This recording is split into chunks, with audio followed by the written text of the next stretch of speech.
Electrons अगर atom के चारों तरफ घूमते हैं तो वो घूमते घूमते थकते क्यों नहीं? उनको घूमने के लिए चारों तरफ रिवॉल्व करने के लिए एनर्जी कहाँ से मिलती है? जी हाँ बच्चों, ये बहुत बड़ा सवाल जिसका जवाब हम आज ढूंढेंगे इस वीडियो में। मेरा नाम है हिमांशु और आप देख रहे हैं अपना प्यारा छोटा सा पढ़ाई का channel NCERT math science 9th। क्या करते हैं हम इस चैनल में? इस चैनल पे हम 9th 10th की मैथ्स और साइंस की पढ़ाई करते हैं। बुक फॉलो करते हैं NCERT page bye page, question by question. आज क्या लेके आए? आज हम आपके लिए chapter number 4 structure of atom का सेकंड पार्ट लेके आए हैं। फर्स्ट पार्ट हम कर चुके हैं कंप्लीट। सेकंड पार्ट में हम इस चैप्टर का आधा हिस्सा पूरा कंप्लीट कर देंगे। तो इन दो पार्ट्स में चैप्टर पूरी तरह से कंप्लीट हो जाएगा। उसके बाद आएंगे इसके दो और पार्ट। एक में हम करेंगे क्वेश्चन जो कि ब्लू कलर से आपके चैप्टर के बीच में दिए जाते हैं, और दूसरे में करेंगे हम एक्सरसाइज जो कि चैप्टर के एंड में।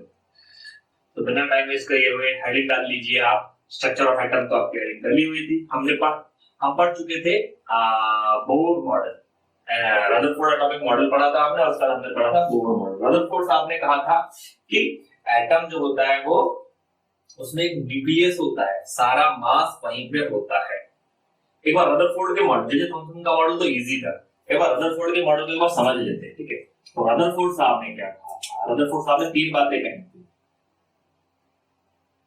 रदरफोर्ड एटॉमिक मॉडल, क्या बोला था उन्होंने? मास concentrated at center, electrons revolve around nucleus। और तीसरा पॉइंट बोला था चार्ज कंसंट्रेटेड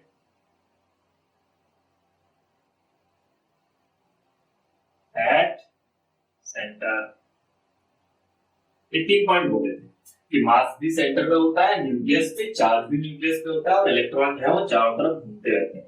प्रॉब्लम क्या आई थी इनकी थ्योरी में कि जो इलेक्ट्रॉन जो चारों तरफ घूमते रहते हैं न्यूक्लियस के, तो उनको एनर्जी कहां से मिलती है? राइट, घूमते रहने के लिए एनर्जी चाहिए होती।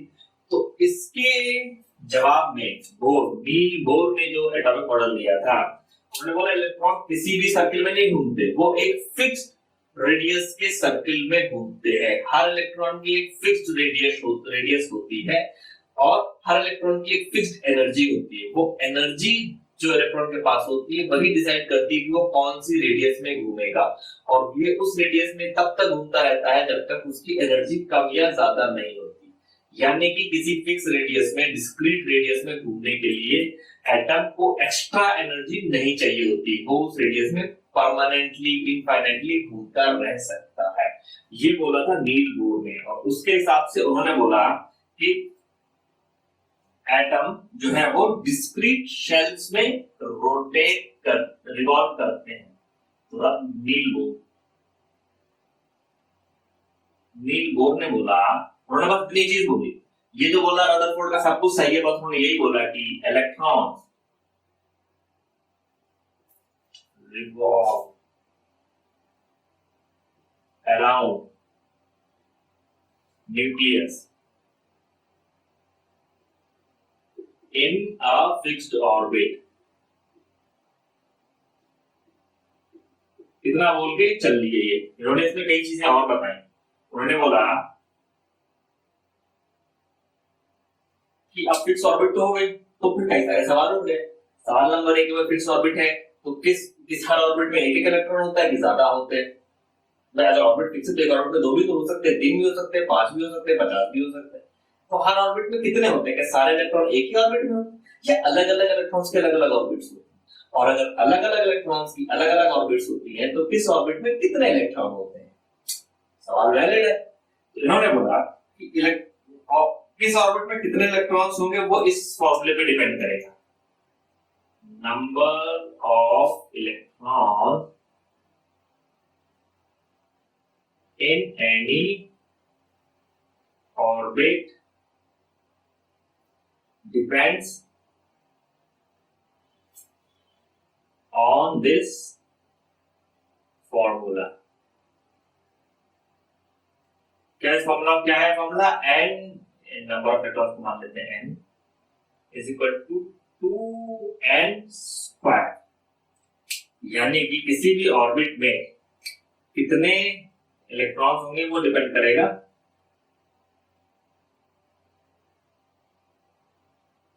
कि किस फॉर्मूले में। तो इसमें n क्या है? नंबर ऑफ ऑर्बिट, यानी कौन से नंबर के ऑर्बिट है। अब नील बोर ने ऑर्बिट्स के भी नाम और नंबर दिए थे। पहली ऑर्बिट को बोलते थे k, दूसरी ऑर्बिट को बोलते थे l, तीसरी ऑर्बिट को बोलते थे m, चौथी ऑर्बिट को बोलते थे n। ठीक, k l m n। ठीक, तो n जो स्मॉल n है वो ये है 1, ये है n। अभी नेम ऑफ ऑर्बिट,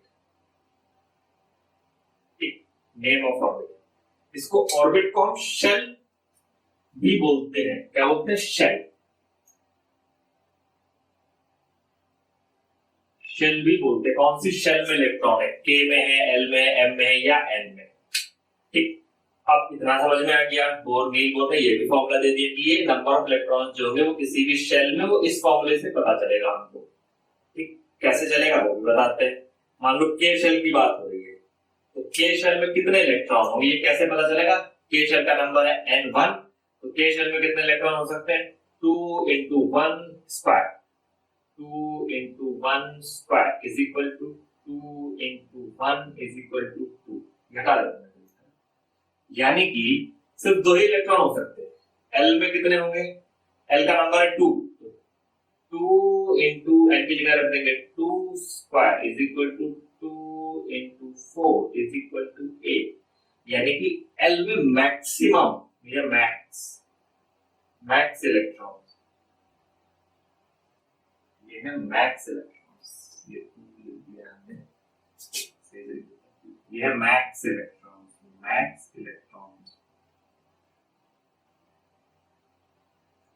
कितने इलेक्ट्रॉन होंगे? और m में कितने मैक्सिमम इलेक्ट्रॉन हो सकते हैं? m की बात कर रहे हैं। m के लिए ये नंबर है 3, तो 2 into 3 square is equal to 2 into 3 is 9 is equal to 18। n में 2 into 4 square is equal to 2 into 16 is equal to 32। ये बता दिया नील बोर ने कि ऐसे करके बन जाएंगी। ठीक, अब उन्होंने एक और चीज बताई। क्या चीज बताई? बताते हैं। ये हो गया नील बोर का पहला पॉइंट, कि उन्होंने बताया कि इलेक्ट्रॉन्स किसी भी शेल में कैसे कितने भरे जाएंगे। ठीक, दूसरा पॉइंट क्या बोले नील बोर साहब, पेज में आगे लिखिएगा। उन्होंने बोला कि किसी भी outer most shell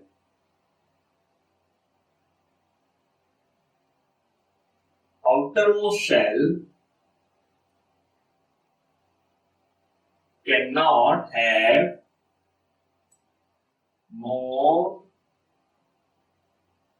than 8 electron. ये भी नील बोर ने बोला कि जो आउटर मोस्ट शेल है उसमें 8 से ज्यादा नहीं हो सकते। क्यों नहीं हो सकते? क्योंकि उनके हिसाब से आउटर मोस्ट शेल सबसे बाहर होती है, और उस बाहर शेल में अगर 8 से ज्यादा इलेक्ट्रॉन होंगे तो इलेक्ट्रॉन अनस्टेबल हो जाएंगे, क्योंकि सबसे बाहर होते हैं, यानी कि वो बाकी सारे एनवायरनमेंट से एक्सपोज होते हैं, इसलिए बाहर सबसे बाहर वाले शेल में 8 से ज्यादा नहीं हो सकते। उन्होंने तीसरा पॉइंट बताया। तीसरा पॉइंट क्या था इनका? तीसरा पॉइंट था कि इलेक्ट्रॉन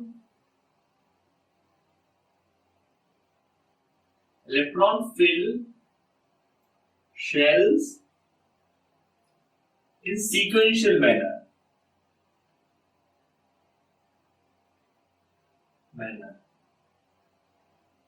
मतलब कि पहले K शेल भरेगी, फिर L का नंबर आएगा, फिर M का नंबर आएगा, फिर N का नंबर आएगा। ऐसा नहीं है कि K शेल में तो एक ही इलेक्ट्रॉन पड़ा होगा, फिर L में एक आ गया, फिर M में 3 आ गया, N में एक दो आ गया। ये नहीं पॉसिबल होगा। जब तक K पूरी भरेगी नहीं, K की कैपेसिटी है 2, तब तक L का नंबर आएगा नहीं। L की कैपेसिटी है 1। जब L भर जाएगी तब M का नंबर आएगा, जब M भर जाएगी तब N का नंबर आएगा। अब ये दोनों चीजों पे ध्यान रखना। m की मैक्सिमम कैपेसिटी है 18, देख लो m की कैपेसिटी 18 है, लेकिन अगर m आउटर शेल है तो उसमें 8 ही रहेंगे। m अगर आउटर शेल है तो उसमें 8 ही रहेंगे, 8 से ज्यादा हो गए तो n में चले जाएंगे। ठीक, ये समझ में आ गया। आउटर शेल में सिर्फ 8 ही रह सकते हैं, 8 से ज्यादा नहीं हो सकते, और इस तरह से भरे जाएंगे। और ये है हमारा गलत कॉम्बिनेशन, रॉन्ग, गलत जवाब। ठीक, तो ये 3 चीजें समझ में आ गई अपने को। Very good. अब अपने को ये समझ में आ गया कि इलेक्ट्रॉन अगर मुझे बता दिए जाए कि इस फला एटम में इतने इलेक्ट्रॉन है, तो मैं ये बता दूंगा कि उसकी शेल में कैसे कैसे इलेक्ट्रॉन्स होंगे। तो हम एक छोटा सा 3-4 एग्जांपल्स करते हैं।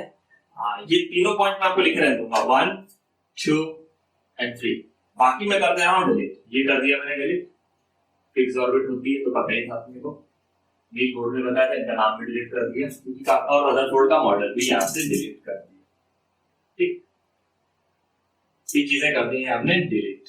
अब आप बताइए कि अगर आपके पास एक एटम है जिसका नाम है hydrogen,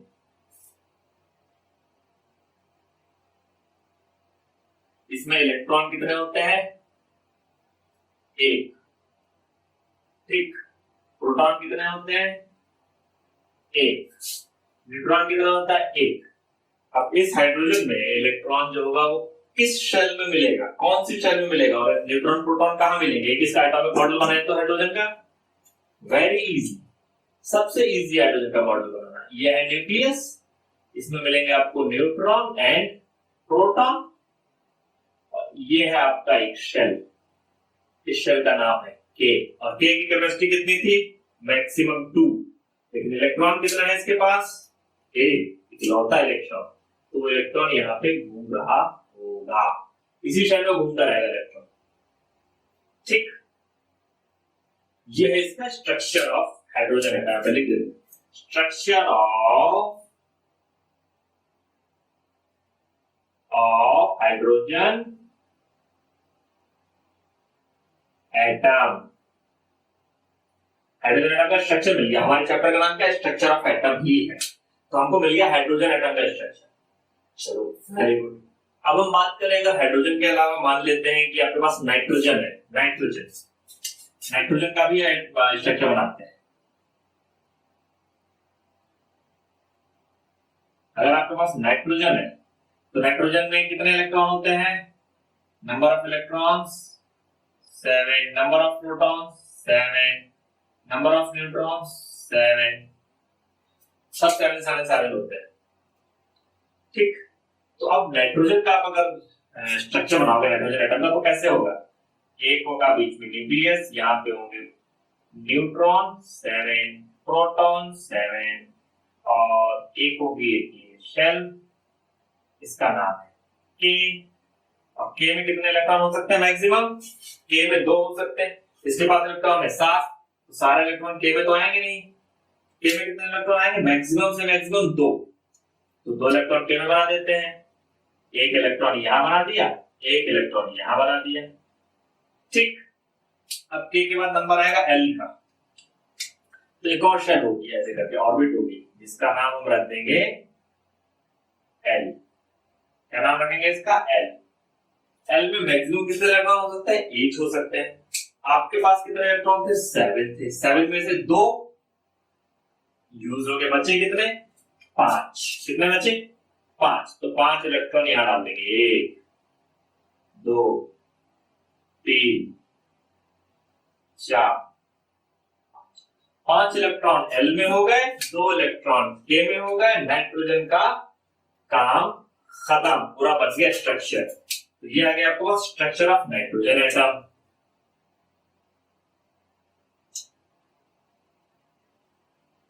structure of nitrogen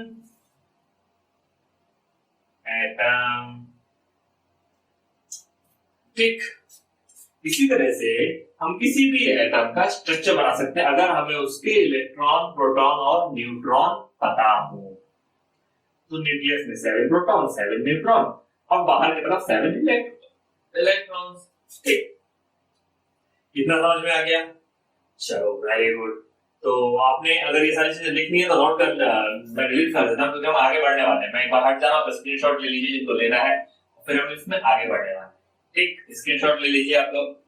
alright, तो मैं पूरा डिलीट कर दे रहा हूँ। अपने को पता चल गया कि स्ट्रक्चर ऑफ एटम कैसे बनाना है। अब हम करेंगे 2-3 और एग्जांपल ऐसे ही। ठीक, 2-3 और एग्जांपल करेंगे। हाइड्रोजन कर लिया हमने, नाइट्रोजन कर लिया, अब हम करेंगे ऑक्सीजन, फ्लोरीन, नियॉन, सोडियम और chlorine. Oxygen, fluorine, neon, sodium और क्लोरीन, इतने सारे एलिमेंट्स का और स्ट्रक्चर बनाएंगे ताकि अपने को क्लैरिटी मिल जाएगा, मतलब एकदम समझ में आ जाएगी क्या है। ठीक है, तो नाइट्रोजन के बाद देखिए आप ऑक्सीजन। ऑक्सीजन के में कितने इलेक्ट्रॉन्स होते हैं, कितने प्रोटॉन होते हैं, कितने न्यूट्रॉन होते हैं। देखो, हमको मैंने अभी तक आपको ये नहीं बताया कि हम नंबर ऑफ प्रोटॉन कैसे पता करते हैं। मैं बताता हूँ। ऑक्सीजन तो हमने हमने हमने ये डिस्कस नहीं किया है कि नंबर ऑफ इलेक्ट्रॉन और प्रोटॉन हमको कैसे पता चलेंगे, लेकिन अगर आपको पता है तो आप उसका स्ट्रक्चर बना सकते हो। पता वो भी बताऊंगा कैसे पता चलते हैं, पहले हम उसको कर लेते हैं। ऑक्सीजन में इलेक्ट्रॉन कितने हैं, प्रोटॉन कितने हैं और न्यूट्रॉन कितने हैं। इलेक्ट्रॉन होते हैं 8, प्रोटॉन भी ऑब्वियसली 8 ही होंगे। जितने इलेक्ट्रॉन होंगे उतने ही प्रोटॉन होंगे, न्यूट्रॉन है होते हैं 8। लेकिन न्यूट्रॉन इसके बराबर हो ये जरूरी नहीं है, लेकिन इसके इसमें बराबर हो गया। ठीक, ऑक्सीजन के बाद हम बात करते हैं फ्लोरीन। फ्लोरीन के कितने इलेक्ट्रॉन होते हैं, 9 होते हैं। प्रोटॉन कितने होते हैं, 9 होते हैं। न्यूट्रॉन कितने होते हैं, 9 होते हैं। फिर बात करेंगे हम आर्गन की। आर्गन में कितने इलेक्ट्रॉन होते हैं, आर्गन नहीं, नियॉन। नियॉन में इलेक्ट्रॉन 10 होते हैं, प्रोटॉन भी 10 होते हैं, न्यूट्रॉन भी 10 होते हैं। न्यूट्रॉन नियॉन की बात करेंगे हम सोडियम की।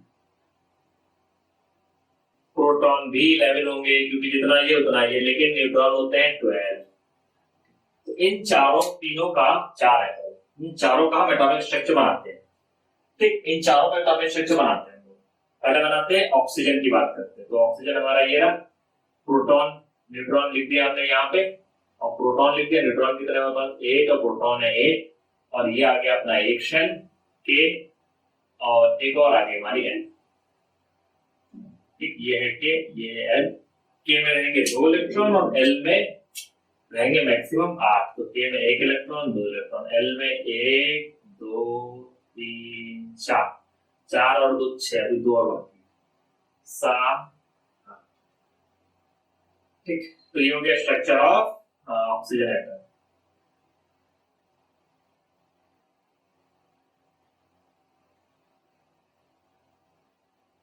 ऑक्सीजन का स्ट्रक्चर बना दिया हमने। अब फ्लोरीन का बनाते हैं। ध्यान से देखना, तो ये सब चीजें मैं ऐसे नहीं टाइम पास के लिए नहीं बता रहा, बहुत जरूरी है इनके स्ट्रक्चर। फ्लोरीन का न्यूट्रॉन और प्रोटॉन कितना है, 9। उसके बाद एक सर्कल, दूसरी शेल, 2 शेल बना दी। ये है के, ये है एल, इसमें है 2 इलेक्ट्रॉन, एक यहाँ डाल दिया, एक यहाँ डाल दिया, और बाकी 2 इलेक्ट्रॉन चले गए के और के में। तो बचे कितने यहाँ पे देखो, 9 है टोटल, बचे कितने 7। और एल की कैपेसिटी कितनी होती है, मैक्सिमम 8। तो 7 इसमें आ जाएंगे, 1 2 3 4 5 6 और 7। ये बन गया आपका स्ट्रक्चर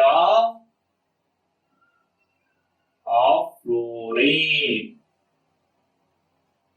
फ्लोरीन का अच्छा, इन जो एटम्स का स्ट्रक्चर है, ये एटम का स्ट्रक्चर सब जगह सेम होगा, चाहे वो फ्लोरीन आपकी गैस से निकाली गई हो, या किसी कंपाउंड से निकाली गई हो, या कहीं किसी चीज के सड़ने की वजह से फ्लोरीन बन रही है, कुछ भी हो रहा हो, अगर फ्लोरीन है तो उसका एटम का स्ट्रक्चर यही मिलेगा, यही मिलेगा। ठीक, और इसी बेसिस पे अभी तक मैं आपको जो ये नंबर ऑफ इलेक्ट्रॉन्स दिखा रहा था मैं, इन्हीं बेसिस पे याद रखना, जितने इलेक्ट्रॉन बाहर वाली शेल में है सबसे बाहर, उसी के बेसिस पे डिसाइड किया जाता है कि वो रिएक्ट कैसे करेगा और कंपाउंड कैसे बनाएगा। इसलिए स्ट्रक्चर ऑफ एटम को बहुत अच्छे से पता होना चाहिए कि आउटर शेल में कितने इलेक्ट्रॉन है। और क्या आपको क्या लगा ऐसे टाइम पास कर रहा हूं मैं, मेरे आपका काम नहीं है। स्ट्रक्चर फॉर्मूला है, नियॉन बनाते हैं, नियॉन भी बहुत जरूरी है। नियॉन की कहानी, नियॉन में होते हैं 10 electron, 10 proton, 10 neutron. Neon, proton, 10 10, ये एक शेल आ गई, ये एक शेल आ गई, ये है के, ये है एल। के में इलेक्ट्रॉन 2, 1 इलेक्ट्रॉन इधर, 1 इलेक्ट्रॉन इधर, बचे कितने, 2 चले गए तो बचे 8। और एल की मैक्सिमम कैपेसिटी 8 है, तो 1 2 3 4 5 6 7 8। अब एल गई है पूरी तरह से भर और एल में और कोई इलेक्ट्रॉन नहीं आ सकता। तो यहाँ पे हम लिखेंगे स्ट्रक्चर ऑफ नियॉन, लेकिन फुल हो चुकी है ये STRUCTURE स्ट्रक्चर ऑफ नियॉन। और इसमें स्पेशलिटी क्या है? आउटर शेल इज फुल, पूरी तरह से भर चुकी है, कोई एक्स्ट्रा इलेक्ट्रॉन नहीं आ सकता इसमें। इसमें क्या था? Outer shell can have one more, अभी एक एक्स्ट्रा इलेक्ट्रॉन रख सकती है, 7 थे इसमें, एक और आ सकता था, 8 कर सकते हैं ना एल में। इसमें क्या था? Outer shell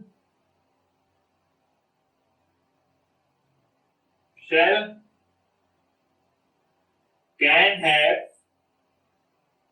2 more electrons। Outer shell में 2 इलेक्ट्रॉन की जगह है, क्योंकि आउटर शेल एल है, 1 2 3 4 5 6 इलेक्ट्रॉन है। आप आ कितने सकते हैं एल में? 8 आ सकते हैं, तो 2 एक्स्ट्रा आ सकते हैं। लेकिन नियॉन का स्ट्रक्चर फुल हो चुका है, एक भी एक्स्ट्रा इलेक्ट्रॉन नहीं आ सकता। अब बात करेंगे सोडियम की। सोडियम अपना हीरो। सोडियम की कहानी बहुत ही विचित्र। न्यूट्रॉन 1 ज्यादा, न्यूट्रॉन 12, प्रोटॉन 11, एक न्यूट्रॉन एक्स्ट्रा। ये K है, ये है आपकी L है, ये K, ये L, और उसके आगे इसको M शेल भी देनी पड़ेगी भाई साहब, काहे को? क्योंकि इसमें देखना क्या होता है, K में आ पाएंगे आपके 2 इलेक्ट्रॉन, एक इलेक्ट्रॉन इधर आ गया, एक इलेक्ट्रॉन इधर आ गया, बचे कितने? 2 चले गए, बचे 9। लेकिन L में कितने आ सकते हैं? मैक्सिमम 8। तो जो 8 आएंगे वो एल में आएंगे। क्यों आएंगे एल में? क्योंकि सीक्वेंशली भरते हैं, 1 2 3 4 5 6 7 8, सीक्वेंशली भर दी। 8 इसमें, 2 इसमें, कितने हो गए? 10, एक एक्स्ट्रा बच गया, 11 होते हैं। एक इलेक्ट्रॉन इसमें आ गया, ये है एम शेल। क्या है ये? M shell. गौर से देखना, इसकी के भी फुल है, एल भी फुल है, एम में एक एक्स्ट्रा इलेक्ट्रॉन है। ठीक, तो अब इसमें हम ये लिख सकते हैं, outer shell has only 1 electron, लिख सकते हैं? तो लिख दीजिए, आउटर शेल हैज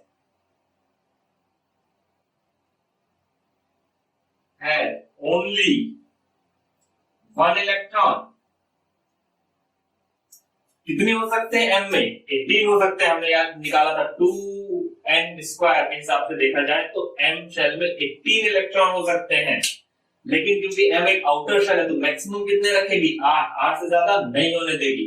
लेकिन इस केस में उसके पास सिर्फ एक इलेक्ट्रॉन है, सिर्फ एक। कैपेसिटी थी 8, है सिर्फ एक। दोबारा समझो, कैपेसिटी थी 8 इलेक्ट्रॉन रखने की, लेकिन है अभी सिर्फ एक। नियॉन में कैपेसिटी 8 रखने की थी और 8 के 8 प्रेजेंट है, यानी कि इसका घर बस गया, इसको किसी चीज की जरूरत नहीं, इसे मिल गया मोक्ष, निर्वाणा। इसको एक एक्स्ट्रा इलेक्ट्रॉन बर्डन है, इसके पास एक एक्स्ट्रा इलेक्ट्रॉन की कमी है। ध्यान से देखना, इसके पास एक इलेक्ट्रॉन की कमी है, इसे एक और इलेक्ट्रॉन चाहिए, इसका निर्वाणा हो जाएगा, कल्याण हो जाएगा। और इसका एक एक्स्ट्रा इलेक्ट्रॉन है। अब क्या करेंगे ये लोग? ये अपना इलेक्ट्रॉन अगर इसको दे दे तो दोनों का कल्याण हो जाएगा। गौर से देखो, इसके पास एक्स्ट्रा इलेक्ट्रॉन, इसके पास इलेक्ट्रॉन की कमी आउटर शेल में, तो ये अगर अपने इलेक्ट्रॉन इसको दे दे तो दोनों का हो गया कल्याण। और दोनों का कल्याण होता है, इसलिए कंपाउंड बनता है सोडियम फ्लोराइड, NaFl। जैसे सोडियम फ्लोराइड बनता है वैसे सोडियम फ्लोराइड भी बनता है। अब क्लोरीन का स्ट्रक्चर देखोगे ना तो तुम्हें मजा आ जाएगा। क्लोरीन बनाओ, क्लोरीन का भी समझ में आएगा सोडियम क्लोराइड कैसे बनता है। आउट ऑफ सिलेबस जाओ थोड़ा सा, नहीं आगे है बट फिर भी क्लोरीन का स्ट्रक्चर कैसे होता है पता है? क्लोरीन में कितने आपके पास वो होते हैं इलेक्ट्रॉन? 17 इलेक्ट्रॉन। क्लोरीन में होते हैं 17। तो क्लोरीन का बना के देखें, तो क्लोरीन का यही बनाते हैं छुट्टू सा। यहाँ पे होंगे आपके न्यूट्रॉन और प्रोटॉन। अभी ज्यादा न्यूट्रॉन प्रोटॉन पे नहीं जा रहा, सिर्फ इलेक्ट्रॉन की बात करते हैं, ठीक है? ये है K, ये है L और ये है M। 17 होते हैं टोटल, प्रोटॉन होते हैं 17, न्यूट्रॉन होते हैं 8। अब इलेक्ट्रॉन जितने प्रोटॉन होंगे उतने ही इलेक्ट्रॉन होंगे, तो 17 में से 2 इधर आ गए, ठीक, 1 2 3 4 5 6 7 8 इधर आ गए, 2 और 8 चले गए तो कितने बचे? 10। 10 चले गए, बचे कितने? 7। 1 2 3 4 5 6 7। ये है आपकी के, ये है एल और ये है आपकी एम। के की मैक्सिमम कैपेसिटी 2 फुल, एल की मैक्सिमम कैपेसिटी 8 फुल, एम की मैक्सिमम कैपेसिटी 18 है। कितने? सिर्फ 7। मैं पॉसिबल कितने थे? 8 पॉसिबल थे, क्योंकि आउटर शेल में 8 ही रख सकते हैं। पॉसिबल थे 8, है कितने? 7। कमी कितने की? 8 की। यानी कि अगर क्लोरीन के एटम को एक एक्स्ट्रा इलेक्ट्रॉन मिल जाए तो इसका घर बच सकता है। कैसे? एम में मैक्सिमम पॉसिबल 8 ही थे, 7 ऑलरेडी प्रेजेंट है, 1 मिल गया तो इसके 8 हो गए, घर बच गया। सोडियम के पास एक एक्स्ट्रा है, अगर ये इसको, ये अपना इलेक्ट्रॉन ये वाला इसको दे दे तो इसका भी घर बच गया, 8 हो गए। इसका भी घर बच गया, इसको इसने अपने घर से फ्लोर ही उड़ा दिया। इस फ्लोर में सिर्फ एक ही बंदा रह रहा था, उसने फ्लोर ही उड़ा दिया, तो इसके पास अब 2 ही फ्लोर हो गए, यानी कि 2 ही शेल है। एक शेल जो एक्स्ट्रा थी उसने गायब कर दी, हटा दी, तोड़ दी, खत्म कर दी, और ये जो इलेक्ट्रॉन था इसको दे दी। तो ये इलेक्ट्रॉन है तो इसके घर का, दे इसको दिया।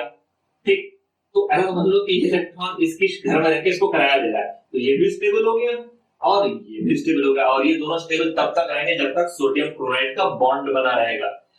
तो इसी तरह से सारे केमिकल बॉन्ड्स बनते हैं। ये अपना घर का चिराग इसको दे देता है। ठीक है, तो इस तरह से इसने कुछ दिया, इसने कुछ दिया, दोनों में बॉन्डिंग बन गई। मेन दिन हो गया बॉन्डिंग बन गई, बॉन्डिंग बन गई तो स्टेबल बन गई। तो ऐसे NaCl बनता है, Na सोडियम और Cl क्लोरीन। ऐसे काफी सारे कंपाउंड बनते हैं, बहुत सारे। सोडियम फ्लोराइड बनेगा, सोडियम क्लोराइड बनेगा, कैल्शियम ऑक्साइड बनेगा, बहुत सारे। यहां तक समझ में आ गया। अब हम बात करते हैं वैलेंसी की। वैलेंसी इन्हीं सब चित्रों से निकलेगी, वैलेंसी इन्हीं सब चित्रों से निकलेगी। ठीक, अभी इतना बड़ा चित्र नहीं बनाएंगे, अब चित्र बनाने का टाइम हो गया खत्म। हम ऐसे नहीं पूरे गोले गोले नहीं बनाया करेंगे। अब हम क्या करेंगे वो बताते हैं, शॉर्ट रिप्रेजेंटेशन। यहीं पे लिख देते हैं शॉर्ट रिप्रेजेंटेशन, और वो कैसे करनी है वो बता देते हैं। ठीक, तो छोटू से हेडलाइन डाल दीजिए, रिप्रेजेंटेशन ऑफ एटम कैसे करते हैं।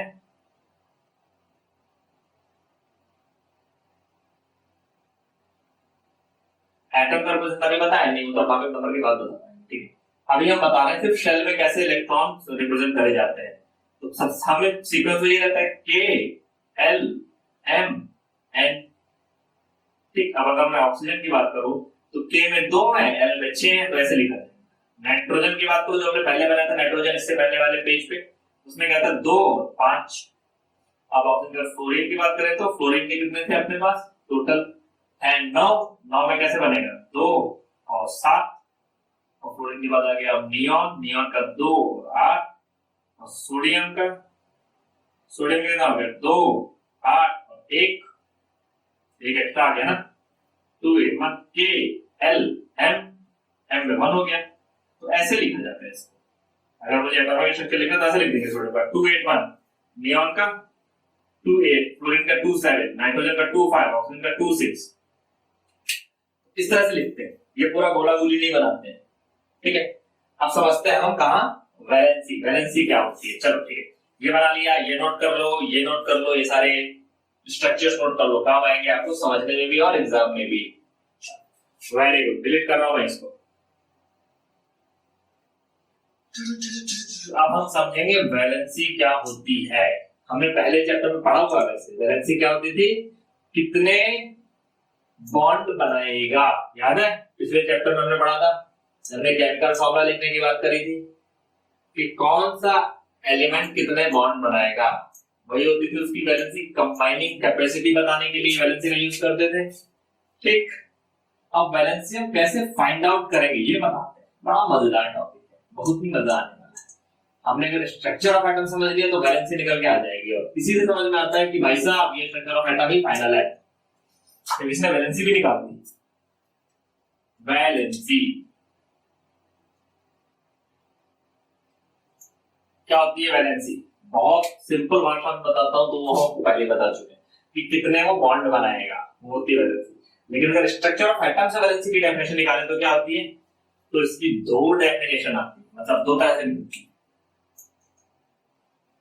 number of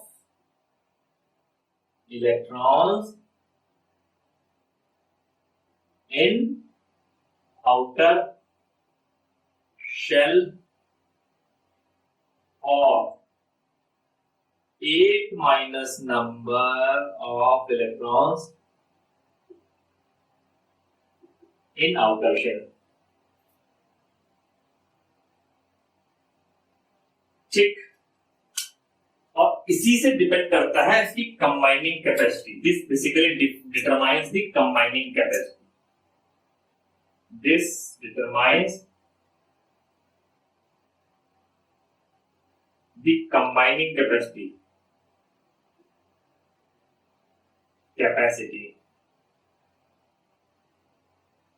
of element.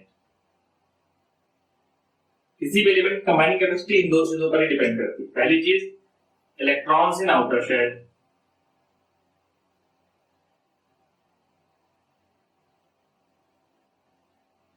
जैसे सोडियम की आउटर शेल में इलेक्ट्रॉन कितना था? एक था. जैसे कि sodium electron outer shell is 1, valency is 1. जैसे कि calcium electron outer shell is 2, valency is 2.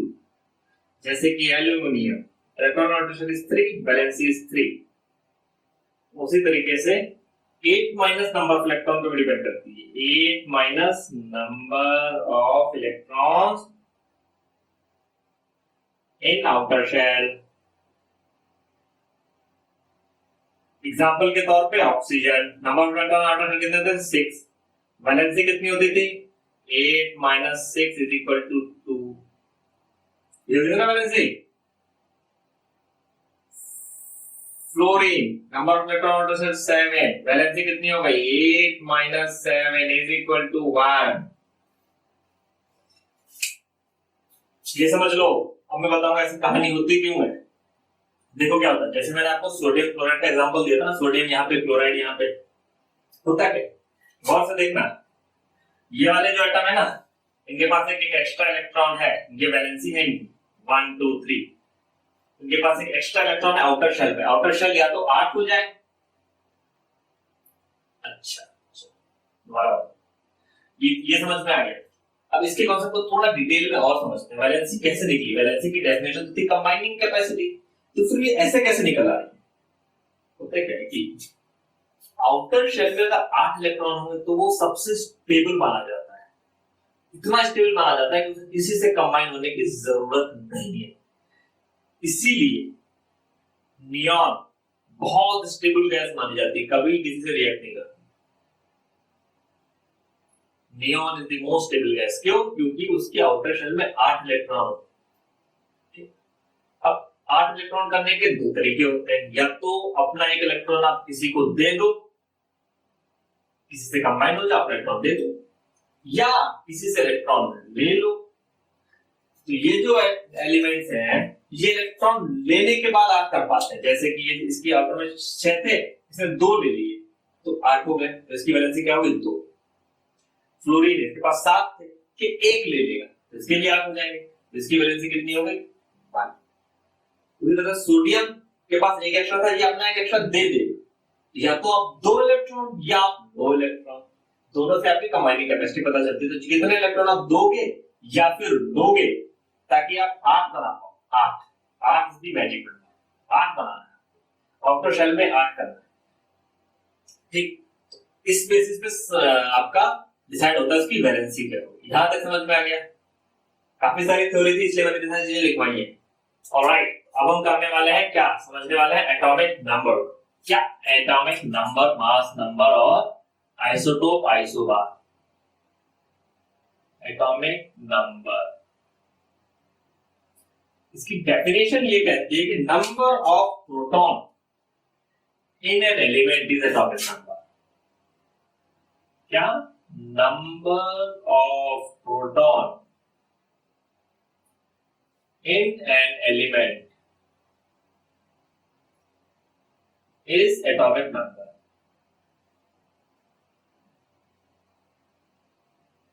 अच्छा, चलो ये समझ में आ गया. अच्छा, दोबारा एक और समझो कि अगर जितने प्रोटॉन होंगे अगर एटम न्यूट्रल है तो उतने ही इलेक्ट्रॉन भी होंगे। तो ये भी कह सकते हैं कि atomic number is equal to number of electrons. कितने इलेक्ट्रॉन ये भी हमको पता चल गया।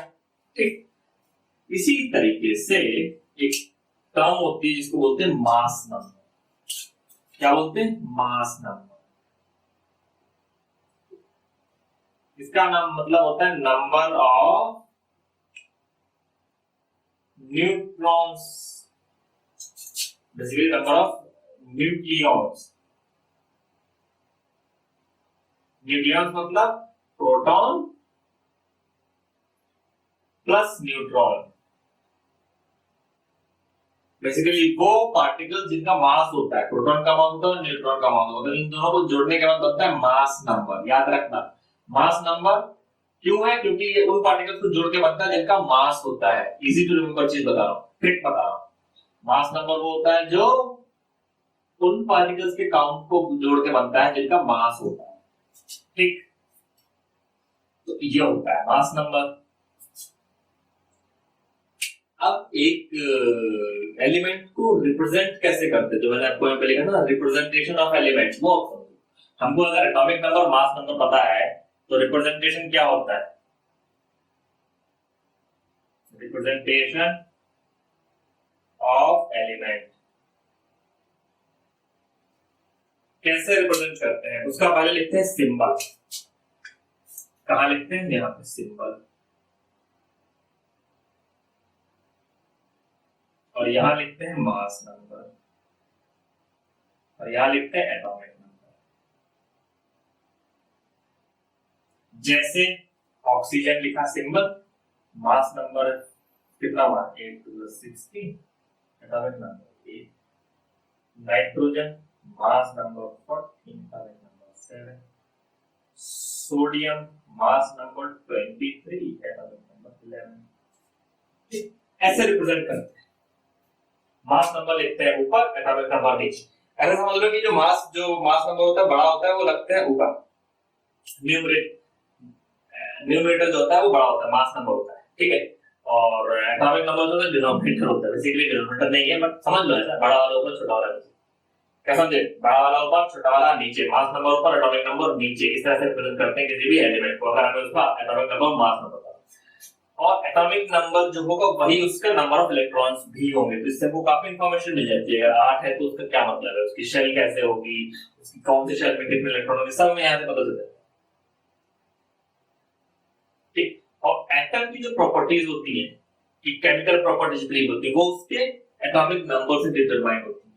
क्योंकि एटॉमिक नंबर से पता चलता है उसके इलेक्ट्रॉन्स की क्या कंडीशन है, कौन सी शेल में कितने इलेक्ट्रॉन है, और उस कंडीशन की वजह से ही एटम कंबाइन करता है या रिएक्ट करता है। ठीक, तो एटॉमिक नंबर से ही हमको पता चलता है उस एटम की क्या प्रॉपर्टीज होने वाली है। वो एटम किससे रिएक्ट करेगा, किससे नहीं करेगा, उसके इलेक्ट्रॉन किस शेल में कितने इलेक्ट्रॉन्स होंगे, वो कितने इलेक्ट्रॉन दे सकता है, ले सकता है, ये सारी चीजें एटॉमिक नंबर से डिटरमाइन होती है। और मास नंबर, उसका मास पता चल जाता है कि उसमें कितना मास है। ठीक, अब ये चीजें लिखी रहते थे इधर, और इधर का कर देते हैं डिलीट। अब दो चीजें छोटी छोटी रह गई, वो होती है क्या? आइसोटोप और आइसोबार। क्या? आइसोटोप और आइसोबार। तो मैं आपको पहले टोप समझाऊंगा, जब मैं आइसोटोप समझा दूंगा तो आइसोबार अपना भी समझ में आ जाएगा। ठीक है, पहले डाल लेते हैं आइसोटोप, ISOTOPE, आइसोटोप। क्या होता है आइसोटोप? आइसोटोप होता है वो एलिमेंट्स जिनका एटॉमिक नंबर सेम हो लेकिन मास नंबर डिफरेंट हो। देखो, same atomic number,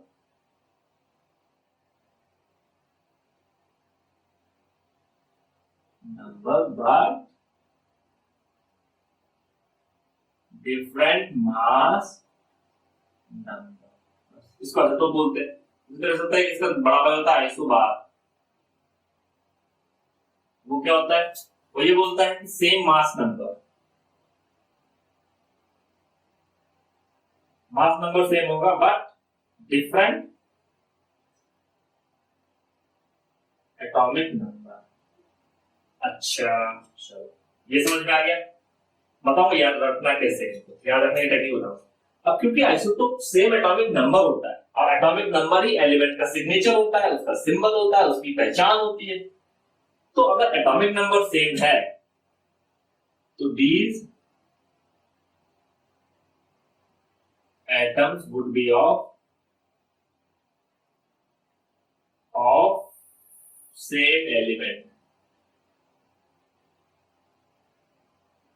same element होंगे। एग्जांपल है आपका क्लोरीन। क्लोरीन का एक होता है 1735 और एक होता है क्लोरीन 1737। दो क्लोरीन होती है लेकिन एटॉमिक नंबर सेम होता है।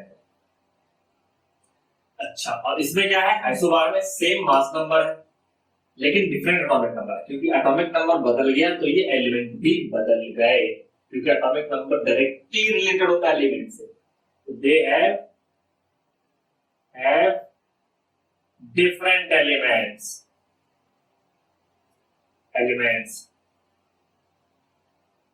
एग्जांपल के तौर पे आर्गन ले लेते हैं। आर्गन का एटॉमिक नंबर होता है 18, मास नंबर 40। कैल्शियम ले लेते हैं, कैल्शियम का भी एटॉमिक नंबर 18 होता है और मास एटॉमिक नंबर 20 होता है। 20 और मास नंबर होता है 40। इनका मास नंबर सेम है देखो, लेकिन एटॉमिक नंबर डिफरेंट। अब ये तो अलग अलग एलिमेंट है, कैसे समझो। इसमें 20 प्रोटॉन है, 20 की इलेक्ट्रॉन होंगे और 20 न्यूट्रॉन है। ये प्रोटॉन है, ये टोटल है, तो जब 40 में से 20 में से 20 बचा तो इसमें 20 न्यूट्रॉन।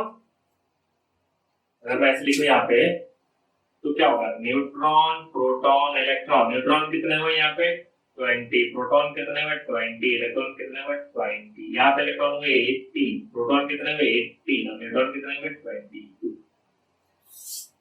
तो सारी केमिकल प्रॉपर्टीज वो इस पे डिपेंड करती है, नंबर ऑफ इलेक्ट्रॉन्स पे। नंबर ऑफ इलेक्ट्रॉन पे प्रॉपर्टी डिपेंड करती है। Number of electrons are different, number of electrons are different, so elements are different। ठीक है, इलेक्ट्रॉन्स अलग है तो नंबर तो एलिमेंट्स भी अलग हो गए। तो ये थी कहानी आइसोटोप की, आइसोबार की, एटॉमिक नंबर, मास नंबर की। छोटे छोटे क्वेश्चंस आते हैं, कभी कभी ये पूछ सकते हैं कि रिप्रेजेंटेशन कर दो, कभी कभी ये पूछ सकते हैं कि ये दे दिया कुछ, इसमें से न्यूट्रॉन कितने, तो ये 8 नंबर है प्रोटॉन और ये प्रोटॉन प्लस न्यूट्रॉन। यहाँ पे आपको प्रोटॉन प्लस न्यूट्रॉन पता है, यहाँ पे प्रोटॉन पता है, इसमें से इसको माइनस कर दे तो नंबर ऑफ न्यूट्रॉन निकलना है, इसमें से इसको माइनस कर दे नंबर ऑफ न्यूट्रॉन निकलना है, इसमें से इसको माइनस कर दे नंबर ऑफ न्यूट्रॉन निकलना है। इस टाइप के छोटे छोटे क्वेश्चन पूछते हैं, आपके बुक में क्वेश्चन पूछे गए होंगे, वो हम कराएंगे अगले वीडियो में। ठीक है, तो यहाँ पे बच्चों आपका चैप्टर नंबर 2 खत्म हो जाता है। और जो हमने चैप्टर के स्टार्टिंग में सवाल पूछे थे, क्या सवाल पूछा था कि इलेक्ट्रॉन जो होते हैं वो थकते क्यों नहीं, ऑर्बिट में घूमते रहते हैं ना। तो उसका जवाब यही है कि नील बोर साहब ने बताया कि इलेक्ट्रॉन ऐसे रैंडमली घूमते, उनकी एक फिक्स्ड ऑर्बिट होती है और उस ऑर्बिट में वो घूमने के लिए उनको कुछ थकान नहीं होती, कुछ एनर्जी नहीं चाहिए होती, आराम से घूम सकते हैं। हाँ, अगर वो ऑर्बिट को बदलना चाहेंगे तो उनको एनर्जी चाहिए होगी। ये चीज आप पढ़ेंगे आप अगली क्लास में, 10th में या 11th में पढ़ेंगे कि इलेक्ट्रॉन अपने ऑर्बिट बदलते हैं तो अभी क्या हालत होती है, उनको क्या एनर्जी चाहिए होती है, क्या नहीं चाहिए होता है। ठीक, तो बच्चों अगर आपको समझ में आ रहा है, मजा आ रहा है साइंस पढ़ने, तो चैनल को शेयर करिए ना अपने दोस्तों के साथ और सब्सक्राइब कर दीजिए। चलिए, धन्यवाद।